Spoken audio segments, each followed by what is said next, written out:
बाळासाहेब थोरात आपल्यासोबत आहे, आपण त्यांच्याशी बोलणार आहोत. सभात्याग केलाय तुम्ही, सरकारच्या भूमिकेशी सहमत नाही, फेब्रुवारीमध्ये अधिवेशन. माननीय मुख्यमंत्र्यांनी 1-1.5 तासाचं भाषण केलं. नवीन काय सांगितलं आणि नवीन काय दिलं असं जर म्हटलं तर काहीच दिलं नाही. अशा पद्धतीचं त्यांचं भाषण होतं. त्या समस्येपासून ते दूर जात आहेत, त्यापासून पळ काढतायत, अशा प्रकारची परिस्थिती आहे.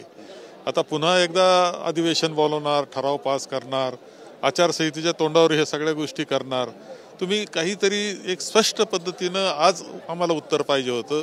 खूप अपेक्षा आमच्या सर्वांच्या होत्या, परंतु दुर्दैवानं त्या मात्र फलित झाल्या नाही, ही वस्तुस्थिती आहे. जरांगे पाटील सुद्धा तितकेच आक्रमक बोलतायत आणि भावना व्यक्त करतायत आपल्या. हे सगळं महाराष्ट्रासाठी योग्य नाही असं म्हणावं.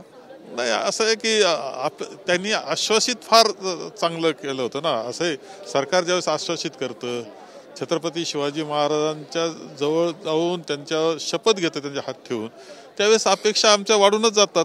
साहजिकपणे यांना काहीतरी उपाय यांच्याजवळ आहे, केंद्र सरकार यांच्या हाताशी आहे, काहीतरी निर्णय होईल आणि त्याच्यातून मराठा समाजाला आरक्षण मिळेल अशा अपेक्षा होत्या. आज त्या फलद्रूप झाल्या नाही. महाराष्ट्रामध्ये दंगे घडतील, जाळपोळ होईल, याआधी सुद्धा अशा घटना घडल्या होत्या. मराठा समाज आक्रमक झाला होता. तुम्ही पण मराठा नेते आहात, काय म्हणाल? नाही, आतापर्यंत तर मराठा समाजानं कायम शांततेनेच आंदोलन केलेलं आहे.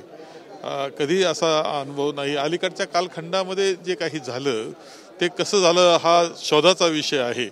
त्याच्या बाबतीत स्वतः जरांगे पाटील सुद्धा म्हटले की आंदोलक असं करू शकत नाही, त्यांचे आंदोलक करू शकत नाही. ही वस्तुस्थिती आहे. जे काही करायचं आंदोलन हे शांततेच्या मार्गानेच व्हावं, ही अपेक्षा आमची सुद्धा आहे.